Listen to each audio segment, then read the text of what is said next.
Claire is all about kind of debt and financial difficulty and how circumstances can impact on that. So we thought, who more ideal than Claire to join us today and have a bit of a chat about the importance of financial well-being. And so Claire, welcome, and thank you for being here.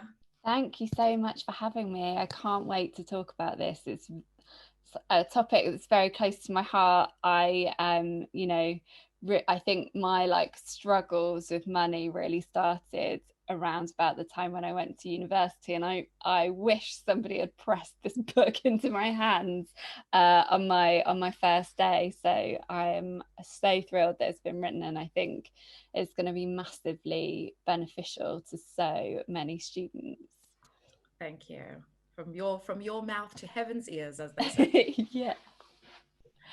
Oh, so I mean, how has it been? How has it been publishing in lockdown, in this late stage of lockdown? I published a book last May and then in December, and it was just, it's so bizarre. It's nothing like what you expect or what you might have experienced before. How have you found it? No, it's been completely surreal, because normally you'd have so many more people to be able to hang out with and get ideas from, and really discuss all of the different elements of, of what it is that you're trying to achieve, and get a lot more feedback from people over, countless cups of coffee.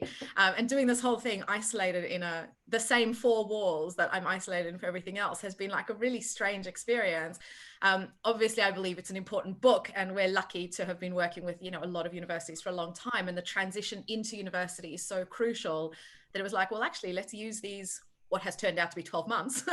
let's use them well and write it. So weird, but also kind of exciting. And it was a very short timeline. It was, I think, 10 weeks. So yeah, I always am in sort of two minds about books that are written quickly. I wrote both of my books in a similar time frame, and I felt like it gave me the focus, and because the deadline was quite short, I had to have the courage of my convictions, and I didn't have that time to for all of the doubt about what it was that I was writing. Did you find the same, that it was just, you had that drive to create what you wanted to create and you didn't have time to question yourself? Yeah, well, sometimes I do think that the best thing is just, especially with money, when we spend, we're immersed in this 24/7 with kind of the passion that we have for the subject matter.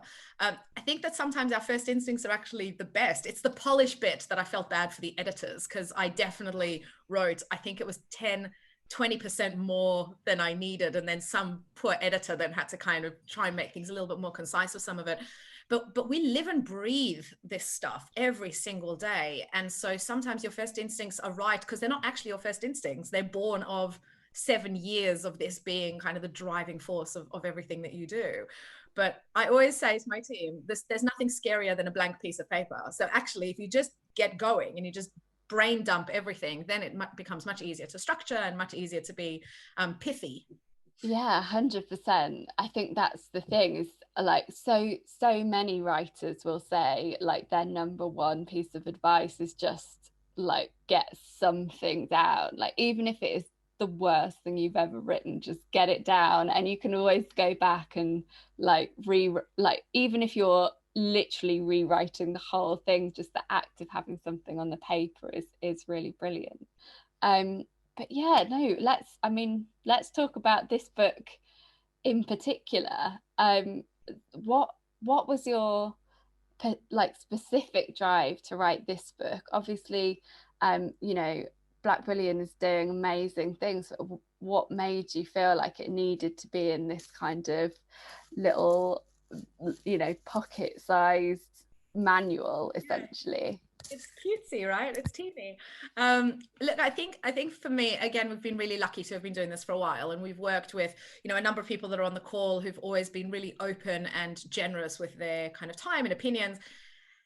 There's a transition point where not knowing stuff can actually become quite dangerous financially, and this generation of students who you know, are fabulous and amazing in a lot of ways, but they've got far more dangers than kind of, you know, than I did, than you did when we went to uni. You couldn't get in catastrophic financial debt when we went to university. There wasn't the credit facilities. There wasn't buy now, pay later. You couldn't leverage investments like on an app from your bedroom on, you know, £50 in your pocket. Like, it just wasn't possible to do these things. So all the universities have said to us, it's the transition points where students actually can run into real trouble. And although books are kind of old fashioned, the truth is you can carry it in your pocket, and, you know, and it's nice and easy, and it's designed as a reference point. And I mean, I was lucky, I learned around the dinner table, and that's, you know, how in an ideal world all parents and guardians would have the knowledge to help all kids, but that's not the reality. So the idea was, how can we make it really simple? And I had a call yesterday from one of our universities. They're going to give one to every single student before they start their first year. And it's that kind of, that's how we change. That's how we change things. That's how we change things, one student at a time. That's so brilliant, because I actually, in my kind of community, I hear from quite a lot of parents who maybe have had their own struggles with money throughout their lives, and who want to like equip their children to do essentially a better job and to not have the difficulties that they've had. So I think being able to like give your child something which is just like, this is everything that I don't know how to teach you, is really awesome. Now, what do you think about the ages that we are, you know, given some sense of financial education? Because I've read everything from kind of, it should be when you start your career, to actually our attitudes and mindset around money is formed by the time we're like 7 years old. So like, if you were to design the perfect curriculum to set somebody up for a life of financial well-being, where would you start? Yeah, I mean, when I'm president of the world, this will become Yeah. right? So, I mean, the Cambridge study, the kind of the 7-year-old thing has really, you know, has really become kind of dogma, and everyone's pushing for, you know, having it in the curriculum. And I've got kind of mixed feelings about that, because I'm not convinced that's necessarily the best place to learn kind of this kind of practical skill, especially given how many kids come out illiterate and innumerate, which actually is where I think schools should kind of focus their attention, is on that. But ideally, it's a lifelong pursuit. Thanks, Julie, Vivi for World President. We love that. I think ideally it's a lifelong pursuit, and it should start as soon as you're able to as soon as you're kind of, you know, cognizant of what's kind of going on around you. But it's not just for school, it's not just for university. Financial well-being is a lifelong pursuit. The report that's just come out about pension, you know, pension freedoms, and these people are about to get hit by a massive tax bill that they didn't even know about because they withdrew money, you know, during the pandemic. These people are over 55. So it is a lifelong journey. But for me, from the moment you're 4, 5, you know, getting involved in shopping. I mean, how many people are shocked by how much toilet paper costs because they don't realize that mom and dad have to buy stuff at the supermarket, right? So right from the beginning, and then build the knowledge and scaffold the knowledge as people go. And you've got people who are fascinated by investing when they're really young. I bought my first stock when I was like in my teens. But again, I was guided quite carefully financially. But, you know, you want to buy a home, you should know about that 5 years before you actually want to do it. And you want to be, you know, thinking about pension, you should be thinking about that in your 20s at your first job. So it is a lifelong thing, but it's giving people the language. And as you and I have discussed, giving people the confidence to ask the question, especially for women, which, you know, we're not supposed to say, but the truth is women have a very different relationship with money than do men. And that's just fact. We can dance around it, but that's the reality of the subject. So it's a big problem, and it's a short day, and there's a lot of work to do. Yeah, I mean, what you just said about kind of that unique experience of women around money is just so interesting, because I have found this, that actually women are in a bit of a triple bind when it comes to their cash. You know, from quite an early age we're told that there's something wrong with us, you know, like we're not tall enough, not skinny enough, our hair's the wrong color, and then we're like flogged all of these solutions to those problems, and then, you know, we're still in kind of lower paying jobs more than men, so we're still experiencing this pay gap.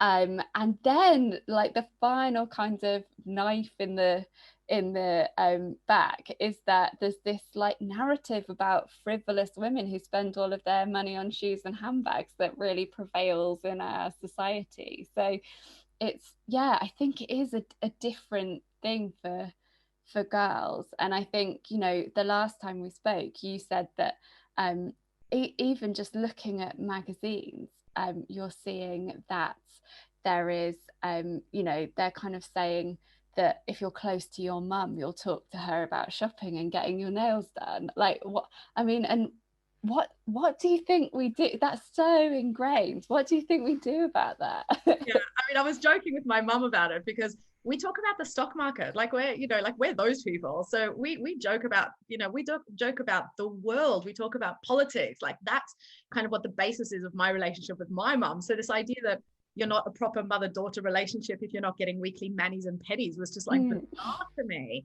But I do think, and my perspective on the women thing is also a little bit more controversial, because I also think that women can and should stand up and step up regardless of, you know, we don't need men's permission to be powerful with money. And you know, on this call I can see, you know, Merle, who's a you know, a female founder, Merle, who's a founder of a fantastic legal technology company, and I can see Joe, who's, you know, another education founder, and Rose from JISC, and Mary, and there's like a lot of super powerful women who are doing super amazing things, not waiting for men to invite them to the table. They've created the table, they sit at the head, and you know, and that's the only way we're going to change things. The idea that women are these fragile little glass figurines that need to be protected from the world, like I find that really offensive. Like I find it an offensive point of view.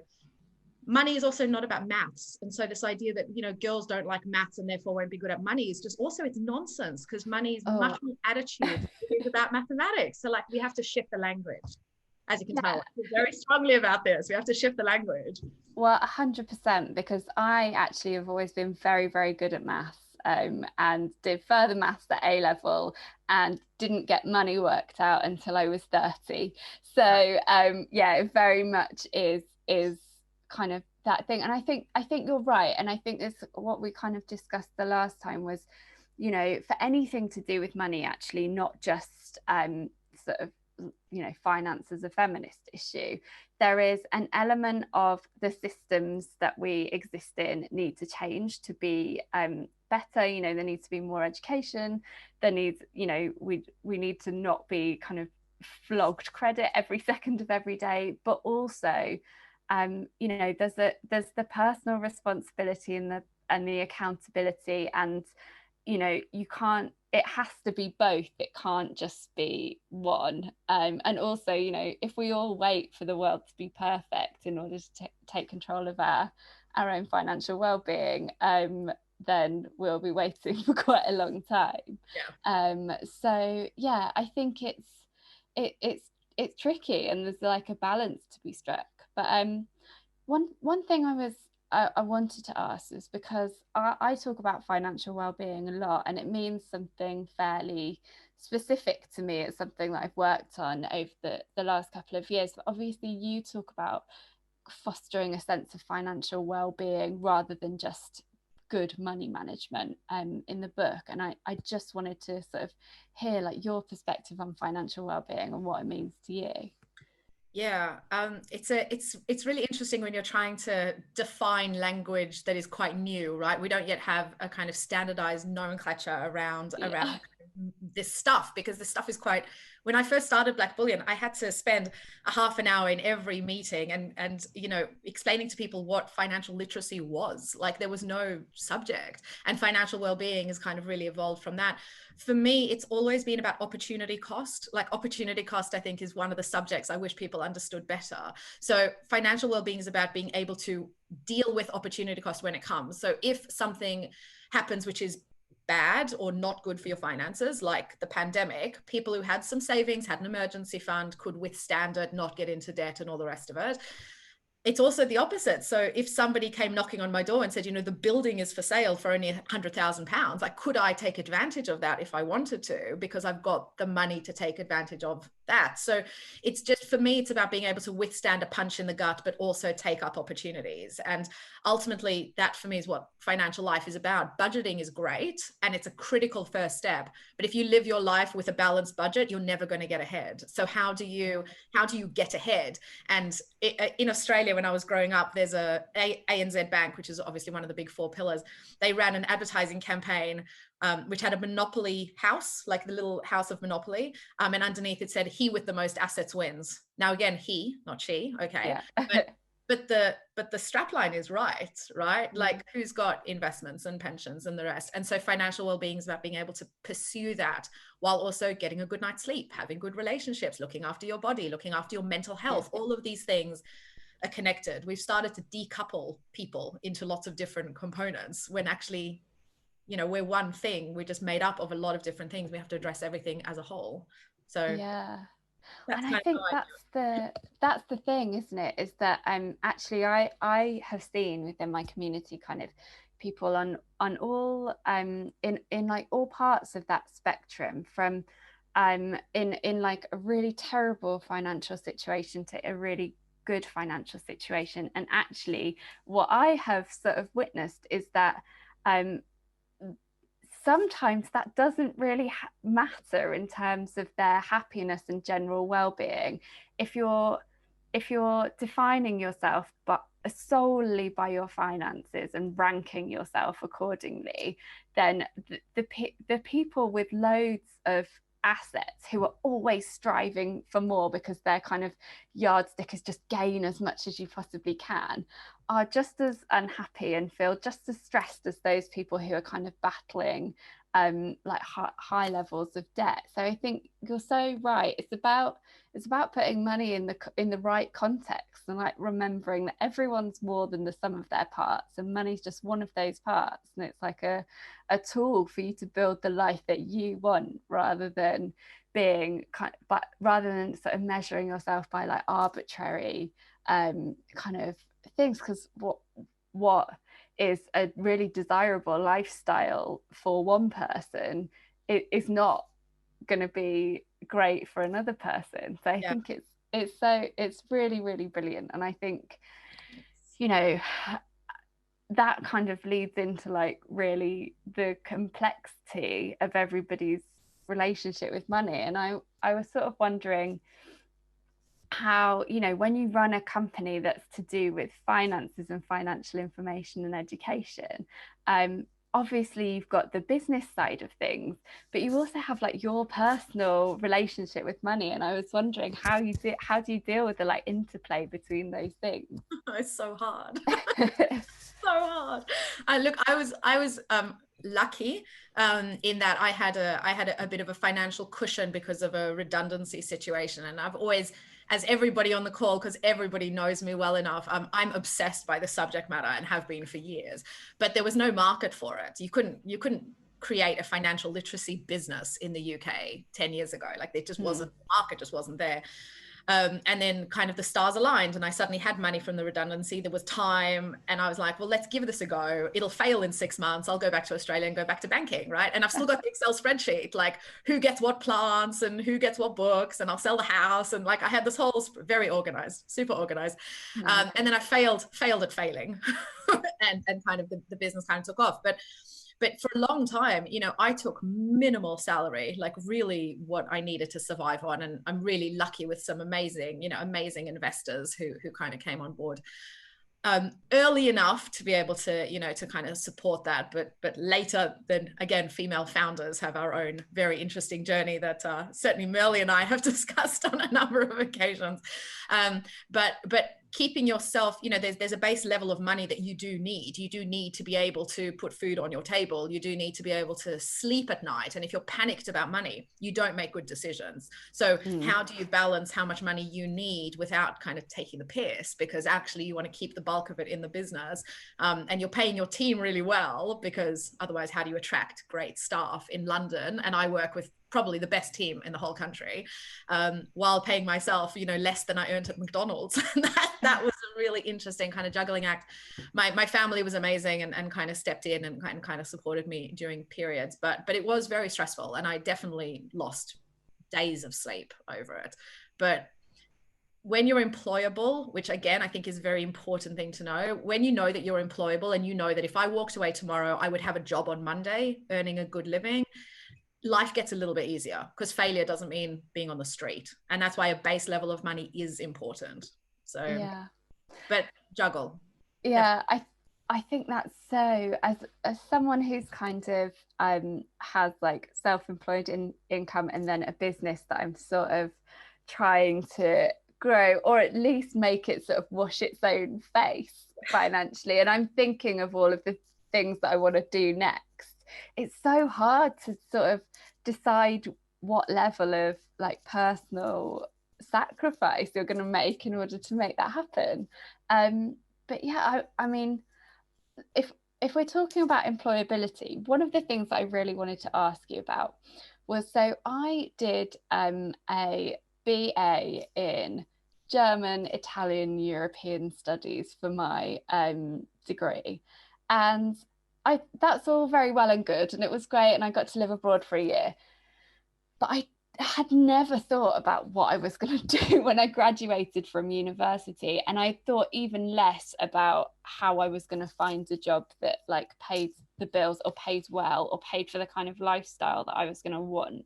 And I think that's part of sort of what tripped me up. I did also have like a surprise baby, which was quite an obstacle, but yeah, I just, do you think that we should be talking about the earning potential of different roles when people are filling in those UCAS forms, or even before that, like when people are picking their A levels? Well, it won't surprise you to hear that I believe we absolutely should be doing that.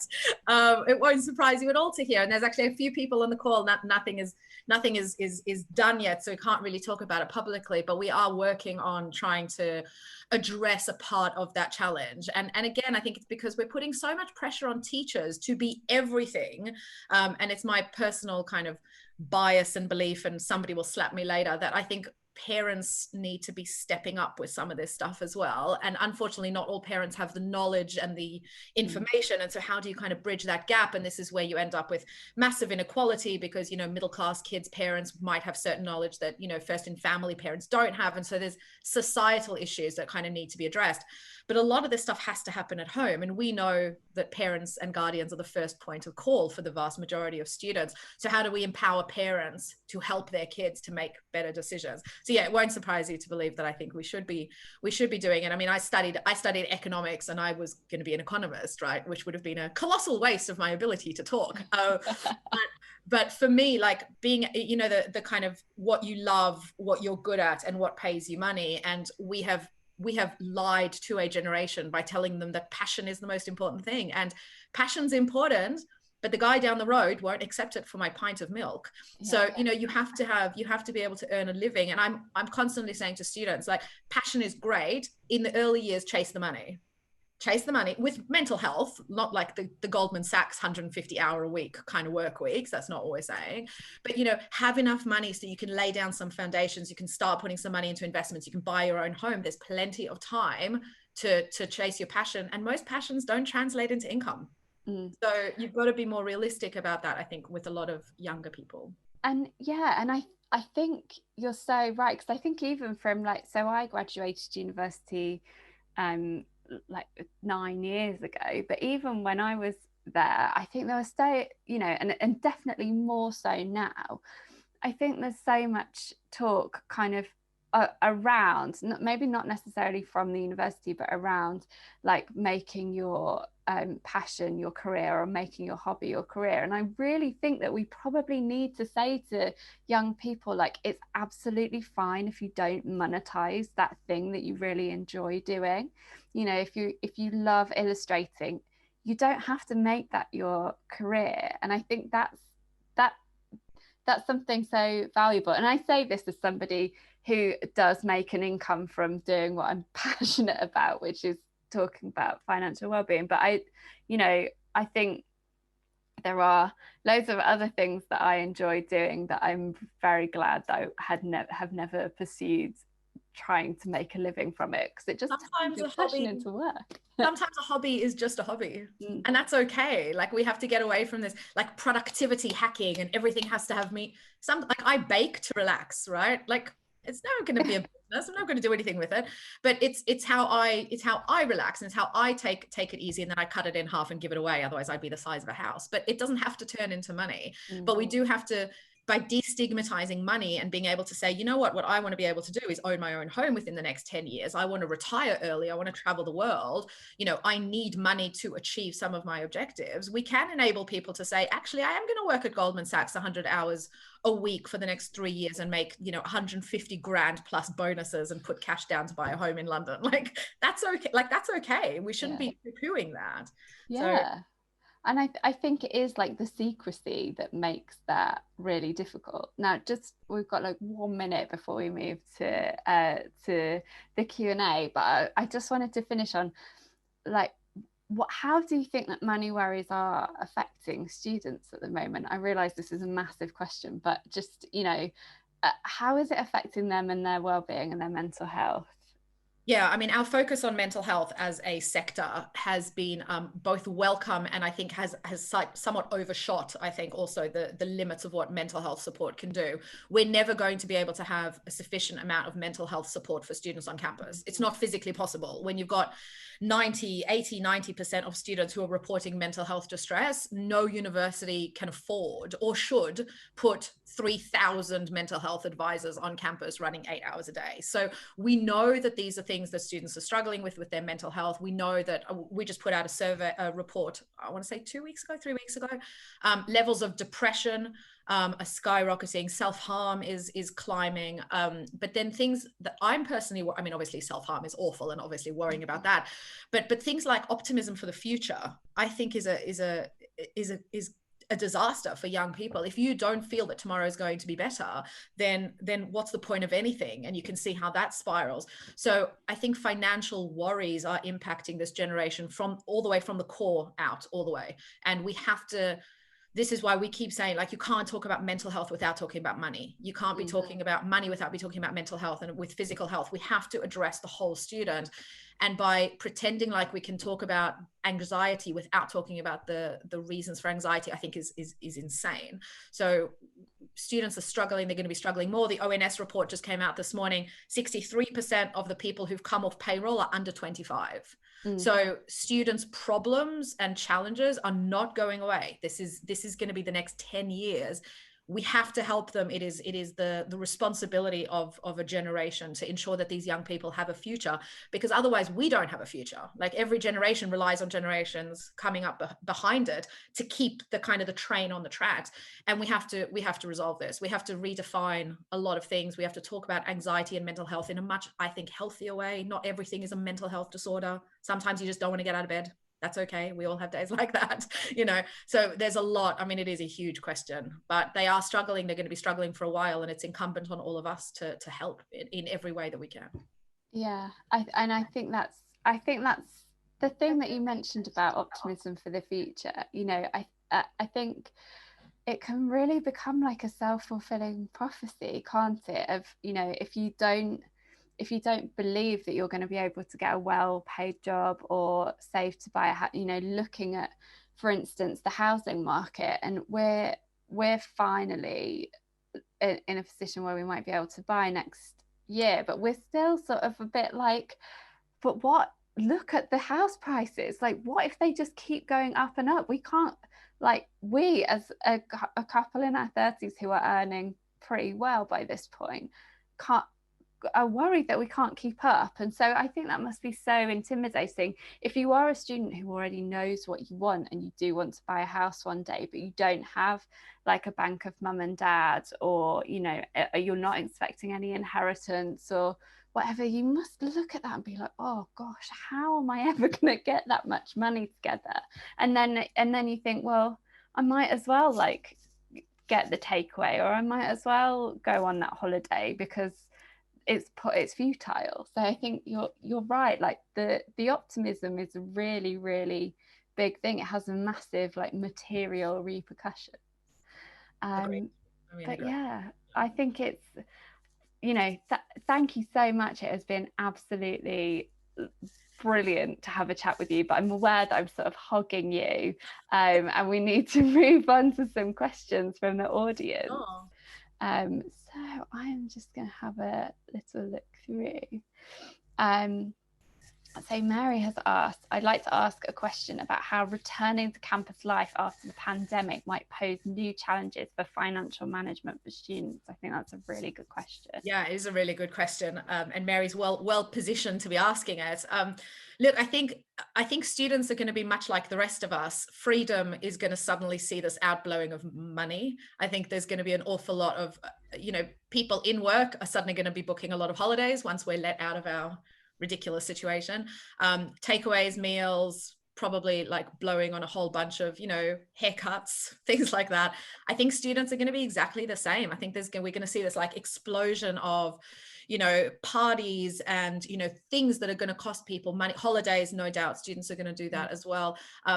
I do worry that there is going to be this undercurrent of panic underneath it. So I think it could go one way or the other. The students who were never going to really get their money sorted won't, and the students who were always quite conservative with their money and looking after it may kind of overcompensate and maybe not eat as much as they should, not go to things as much as they should to take advantage of the full university life. So I think we'll see a bit of a bifurcation, which will probably reflect the kind of K-shaped economy that, that I talk about all the time. I think students are probably going to follow a similar path. People who know they're going to be okay will blow all their cash, and people who think it's hopeless will blow all their cash, and then there'll be a bunch of people who'll panic and drive inwards. I think universities have a real challenge ahead of them. I mean, that is something that's so important to think about, and you're right, it's a huge challenge, and I have no idea how I would even think about sort of starting to address that. And I think also, again, like I've seen loads of stuff about the like post-lockdown or post-pandemic glow up that we're expecting from let's face it, young women again, of the like people like, oh, I need to get a gym membership as soon as they open, I need to go for X amount of beauty treatments, I need a whole new wardrobe. And it's just, I find it really frustrating, like the weight of that cost that is going to be put on young women, sort of by society and then by themselves, as opposed to like I can imagine kind of male uni students just sort of like shuffling out of a year's hibernation being like, all right. Chances are some of those guys have also been taking part in like the meme stock trading, which a lot of the women would have been. So the kind of the AMC GameStop thing was pretty much driven by young men on Robinhood, right? Yeah. So I've just caught Mary, did you have another question? Because you were waving your hand and I wasn't sure if you were saying bye. Oh, sorry, Mary. Thanks, Vivian, and thanks both of you. It's been a fantastic conversation. I have to confess that while I've been listening, a few parcels have arrived, and there's some people upstairs building me a new wardrobe as we speak. There you go. Leaving that aside, could you just expand on this? Because I'm conscious of this autumn's new students. Yeah. So new students anyway have to deal with suddenly managing their own budget and their own money for food and accommodation and books and entertainment and so on. And I just wondered if you could say a bit more about how you think their relationship with money has changed during lockdown, and what new challenges there will be both for students but also for the universities supporting them. Yeah, I mean, you and I have discussed first year students quite a lot, right? Again, I think it's going to be hard to guess how this generation of students is going to cope. I think there's a couple of concerns that I personally have about this new cohort, like year one cohort. The one is they haven't been in a structured educational environment for 12 to 18 months. University is a big enough, scary enough transition without that. So, and they haven't had that kind of prep time to get ready. And I think that's kind of worrying. Chances are they've been cooped up at home, and that's had its own kind of impact. Again, from a mental health perspective, not everyone has a healthy family environment. So who knows kind of what's happening there. So is uni suddenly a release into the world and it's a chance to go crazy, which is, possible. But any problems that previous first year cohorts will have, this cohort will have multiplied. They'll also, universities are not sure what uni is going to look like. Like, are we seeing some permanent changes in distance learning? We don't yet know. Some of the changes we've seen during COVID will absolutely be permanent, because COVID was not an originator, it was an accelerator of certain trends anyway. So what's going to happen on campus? University staff have done a phenomenal job during this process. The government, in my very humble opinion, dropped the ball in terms of financial support. The hardship fund was nowhere near big enough to look after students. Universities, I know Matt is on the call. Universities were fundraising from staff in order to help students. I mean, really above and beyond. That's not sustainable. We shouldn't be expecting student support to be taking money out of their own pocket to support their students. That's not kind of sustainable or coherent. So I think we're in for a real challenge. I think the prep time that we now have between whenever we are, March and August, I think if we use it well, we'll be able to prepare the generation in a way that they've never been prepared. But if we drop the ball, then we kind of almost curse them to an even worse first year in terms of their finances and mental health than we could have. I would echo what Michelle Morgan has said, and I don't know if she's on the call, about the sector working together. I think the sector has to come together, because it's the only way we're gonna be able to help these 2 million, 1.5 million students. But fingers crossed, Mary. I am ever the optimist, as you know, ever the optimist. Together we can change it. It's hard, isn't it? Because you can get a bit wrapped up in the bleakness of it, but then there's so much that is still uncertain, and I think that's what's making a lot of people feel really on edge. Like I am so glad that I'm not either at university at the moment or waiting to go this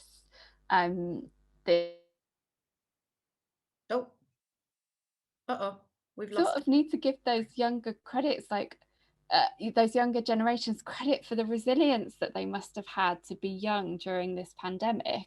Absolutely. Because it's been very, very hard in a settled household. I can't imagine what it's like when you're in those like free floating years where you're just still finding out who you are. Like it's kind of almost money aside, that's a very big part of your like learning years that has been like damped down for people. On the other hand, though, with my optimism hat on, yes, people do find out who they are under moments of crisis. Diamonds become diamonds under pressure. So there is, I have enormous faith in this generation of young people. If we help to raise them up instead of lowering our expectations on them. I think, we've seen this incredible burst in entrepreneurship and in side hustles and things like that. But, infantilizing, oh my God, I never get that word right. Young people also doesn't help them. And in a sense, they've stepped up. It's now our responsibility to make sure that they're then equipped for that step. So I have enormous faith that actually, the caring for the environment and kind of, what I would consider like the good part of that, not the kind of Extinction Rebellion, shutting down London Bridge kind of stuff, but, the care for the environment, the care for, wanting to do technology, wanting to look after community, actually in a way from a communal reset in terms of caring for people, actually this could be, the silver lining of this horrific health crisis that we've had. So I remain forever optimistic, as long as we look at the actual reality and don't try and invent new problems. Like, we've got enough problems in front of us, let's tackle them and let's support these young people into the best possible route. But let's also innovate on some of the stuff that hasn't been great until now. The kind of the normal was not always great. Like, let's look at how we fix some of those things, because what a great opportunity to make change. No, definitely. And this is something that we spoke about before that Mary has just brought up about the maintenance check, the like maintenance grant that we get when we're students, which is by term, and you'll never get paid by term ever again, and it lands in the account and it feels like a massive sum of money, even though I'm not sure what it is now. I think it was about 1,200 quid when I was at university. So it's not a huge sum of money, but it feels massive when you're a student. And, should that be done differently? Could it be done differently, or would it be completely logistical nightmare? Could we do that in a way that helps people to, establish those really good budgeting habits from an earlier age? I mean, one of the things that, I mean, yes, it's crazy, and yes, it could be done, and it might be a bit of a logistical issue, but it could be pretty, technology is pretty good. Like we could sort all of that out.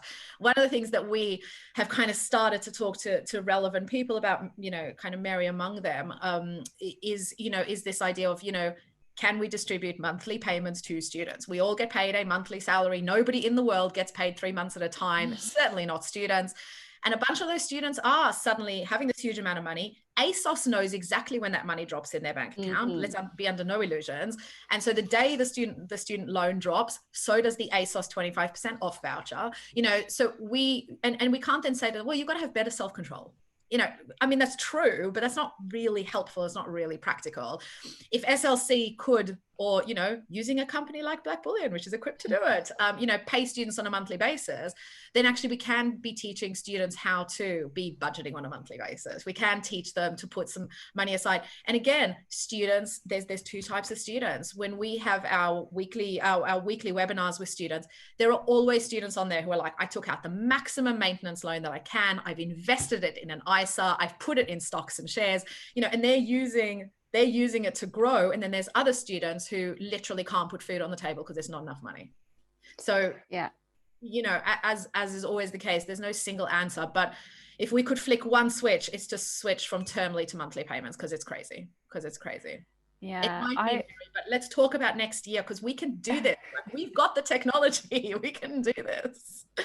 But yeah. I remember when I was at university, one of my friends whose dad was a banker actually, and who was obviously very financially literate from the second that she landed at university, and she would get her student loan paid into her maintenance loan paid into a separate account, and then there was a standing order for it to be paid into her account on a monthly basis, and she had a budgeting spreadsheet, and the attitude towards that in our house was like it was the most bizarre thing that anybody had ever done.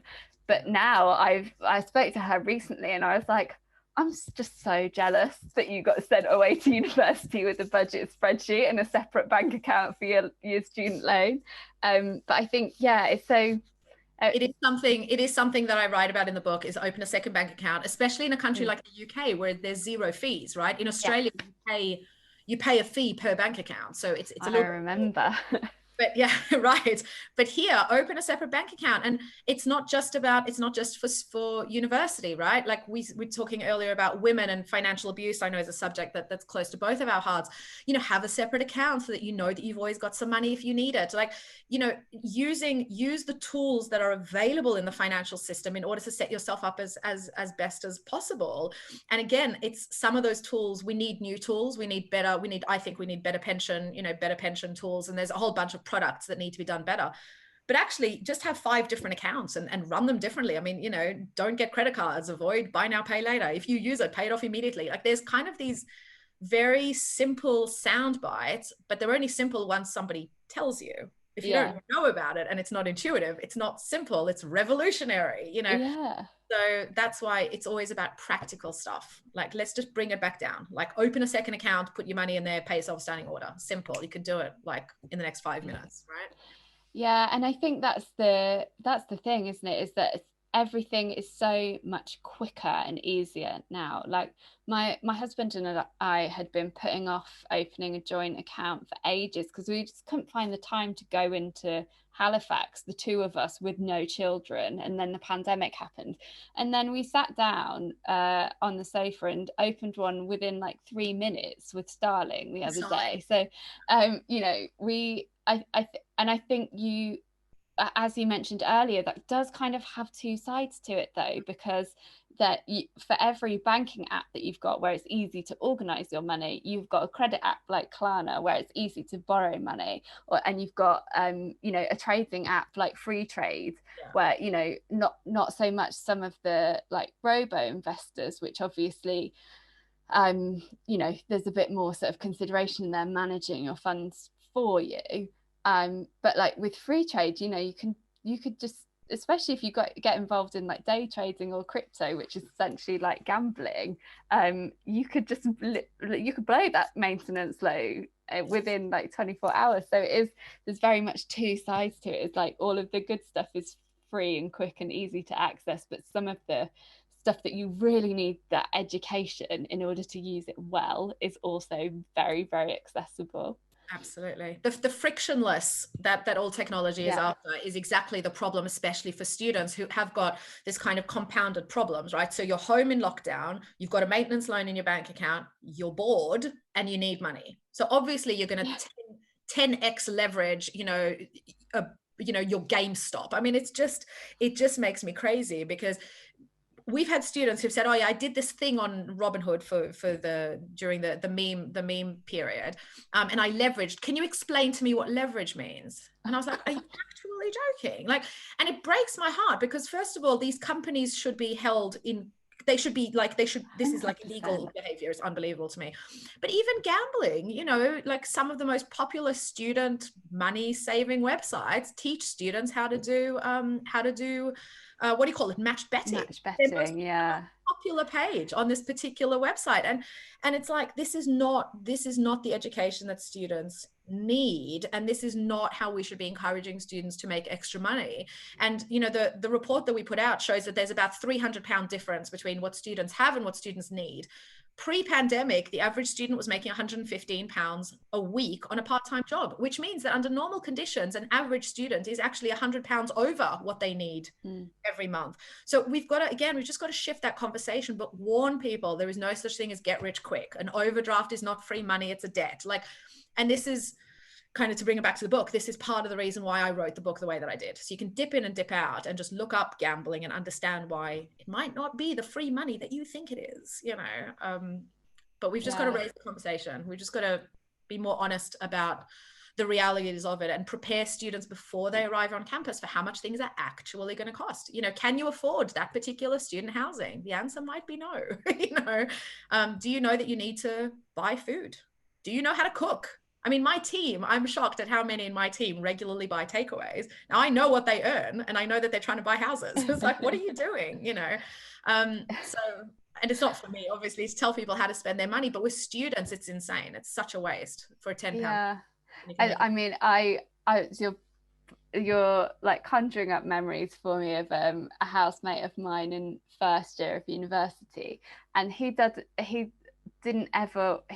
didn't want to fall trapped to the like ordering food, but he never could be bothered to wash up or anything, and so he subsisted basically just on beige foods. And he used to he would cover a baking tray with tinfoil. He would make like chicken nuggets and chips, eat it off the foil, and then throw the foil away, and then that was him. And that was him for a whole year. And then I had another housemate who lived off either rice with cheese or rice with tuna. That was what he ate every day. But I bet both of them were like quids in, to be honest. Yeah, probably developed scurvy. Very malnourished, but but again, this is why mental health, physical health, and financial health all have to come together. Yeah. There was one thing that all students should know before they land on campus: it's how to cook. It's how to cook, right? So there's it's kind of the things that, I mean, it makes me sound like I'm so old, right? But I'm like 20 years out of university. These are the kind of skills that we all got when we were growing up. Like, how do you cook? How do you clean? How do you change a light bulb? I mean, we've heard of students who've called the building super to change a light bulb because they don't know how to do it themselves.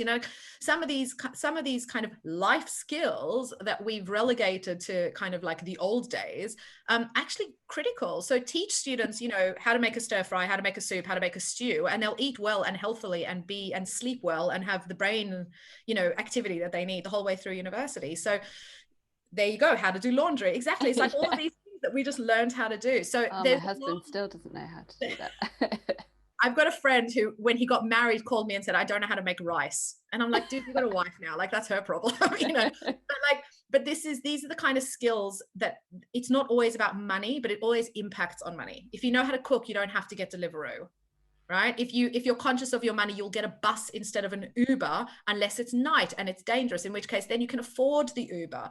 So like, just being able to make those calculations, take a moment to think about the money that you're spending, because you can only spend it once. And if that's all we do with students is just get them to think about like that, we can change everything. Like just with that one, you know, not that I believe in silver bullets, but as much as anything is a silver bullet, it's taking a moment to think about what you're doing. And it applies to adults as much as it applies to students. Yeah, I mean, I think I was wishing that I could turn back the clock.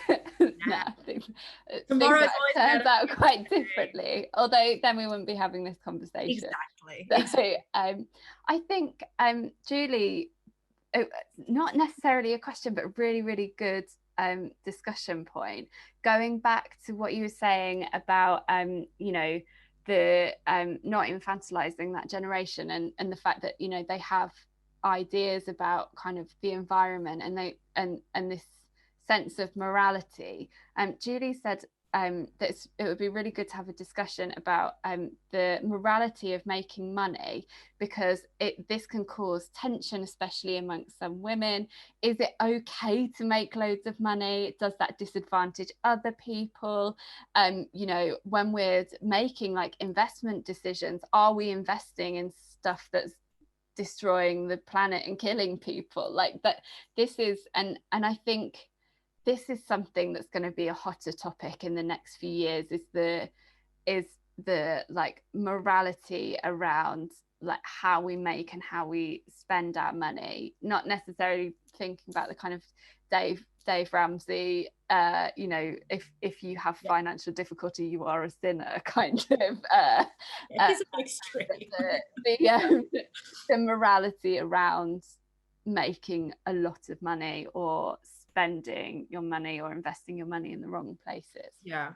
I think it is really interesting. So this is something that we've discussed kind of around the dinner table. We have very interesting conversations. If any of you are ever in Australia at the same time, come and join us for a Shabbat dinner.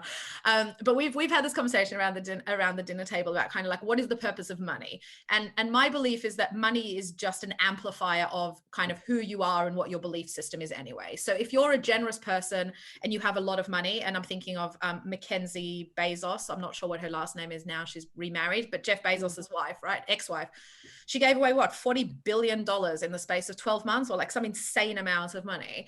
Generous people, when they have money, will be more generous people, and people who are not so generous will perhaps be not so generous when, you know, when they have a lot of money. How we spend our money, who was it that said, don't tell me what your morals are, show me your budget? Joe Biden. Was it Biden? Okay. Yeah. Wow, me quoting Biden, it's a brave new world. But I do kind of agree with that. And I think that there is, and this is why I get angry at people like Extinction Rebellion, who are waving about the planet while drinking out of like disposable water bottles and carrying plastic bags in brand new Nike shoes, right? You kind of can't have it really both ways. But the power to influence global change, especially environmental, through our money is actually a pretty straight line, right? Like we're seeing ESG starting to be a major metric for a lot of big businesses. You know, what do you call it? Like slave labor in third world countries. You know, how does that work with fast fashion? And we're starting to be really conscious of the fact that your £3 t-shirt is only £3 because it's some little kid who's earning like 10 cents a month who's making it, right? So again, it's about awareness of these things and saying, actually, I can't invest in that because of this reason. And I think it is personal choice. I don't think it's right that we should be calling things immoral. I think that's a little bit on the iffy side from kind of where I sit, because we might not like weapons, but frankly, there are countries that kind of need them, and I'm okay with that. So again, my own personal moral kind of judgment. I don't like this whole idea that rich people are immoral by definition. The kind of progressive wing of the Democratic Party, who are like all billionaires are ultimately immoral. I don't like that. I think that there are things that they are doing that is immoral, but painting that brush kind of makes them go, well, then to hell with you, what do I care? Which I'm not sure is sensible or smart. But our money does dictate, like our decisions do dictate how we spend our money, which then dictates how others behave and operate. And the best power that we have is buying power. If people genuinely didn't like how Amazon operated, they would stop buying Amazon. Yeah, that is right? very, very good it's point. very easy to say, oh, I don't like that they're not paying their workers enough. I don't like that. But the pot that I want is 10% off, so I'll buy it. Like you kind of can't have it both ways, right? So either you decide that it's important and then you're willing to pay a little bit more, And I think the pandemic has done that. We are buying more locally. I buy a lot more from Etsy today than I ever used to support local artisans off Amazon. But this immoral brush, I think we have to be very careful as a generation to be constantly like, we know everything, you know, and previous generations nothing, and I'm 100% right and everybody else 100% wrong. Everyone needs to like loosen their grip on some of these perspectives a bit. I don't think it's helpful. I think it's helpful. Well, I mean, tech has other problems, like real problems that require discussion. But immoral to me is like, Well, and I think it's very, very relative anyway. It depends on where you're speaking from. But anyway, that's pretty much all we've got time for. We have to sort of wrap it up. I know. I'm quite gutted. But thank you so much for asking me to be a part of this, and congratulations on Stay Financially Healthy While You Study. Like I said, it is brilliant, and I really, really wish someone had given it to me, and I will be saving my copy and buying a couple more to send my children off to university with,